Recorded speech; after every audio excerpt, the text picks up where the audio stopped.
Okay, so today we're going to have a look at the second to last of our key concepts, which is audience. An audience is a really easy key concept to get your head around.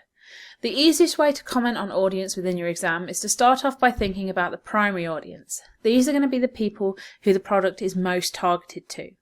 And then, once you've had a look at primary, think about the secondary, which is basically anybody else who might be interested in this particular product. Now, for each of these audiences, you want to comment on their gender, their age, where they sit on the ABC1 system, because that's a really easy theory to get into your answers. And if you can remember some of the 4 C's, then by all means include the 4 C's too. So your answer will be the primary demographic are men or women, age, blah to blah. They're going to be B on the ABC1 system and also mainstreamers. As well as this though, we need to think about who they are. We need to think about how this product is aimed at them. And we need to think about why. So let's take a look at the front cover to Pride magazine. Who is this aimed at? 24 to 40-year-old. And that's not me doing research, that's just me using, sort of common sense to work out that age range. 24 to 40-year-old black women. I know this because a lot of the cover lines are going to be too intellectual, perhaps. I don't think that's the right word, but intellectual for younger audiences to understand, particularly when they include things like FGM, objectified, sexualized, that sort of language. But anybody over 40 perhaps isn't going to be swayed by somebody who is a younger cover model being included on this particular edition. We can tell that this is aimed at black women because this magazine is made by black women for black women, and a lot of the cover lines, even if we didn't know the sort of ownership, apply predominantly to black women.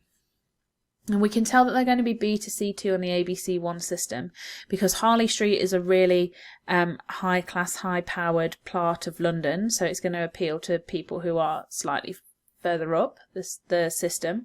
And also it includes references to things like James Bond because that is has connotations of wealth and prestige surrounding it. How is it aimed at this audience then? Well, the magazine features a black cover star, so we've got somebody who we can instantly relate to, while the cover lines are all specifically relevant for black women. And why is this the case? Why have the organisers decided to appeal to this audience in this way?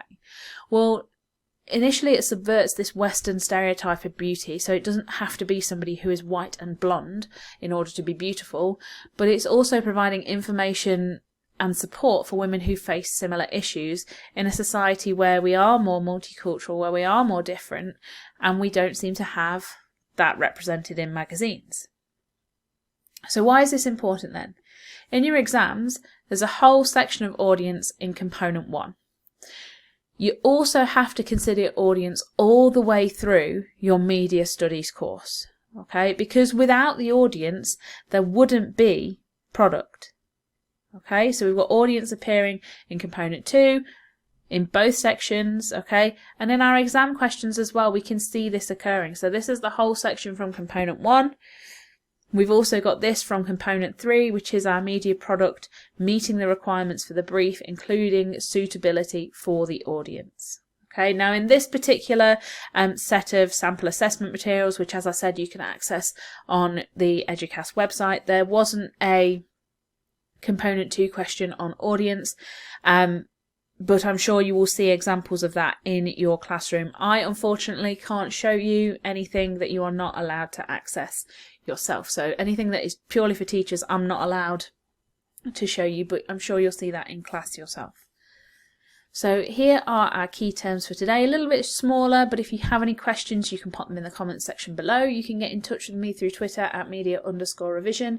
And if you hit the little bell icon and the subscription box, then you get instant notifications every time I upload a new video. And I will see you next time for our final key concept video.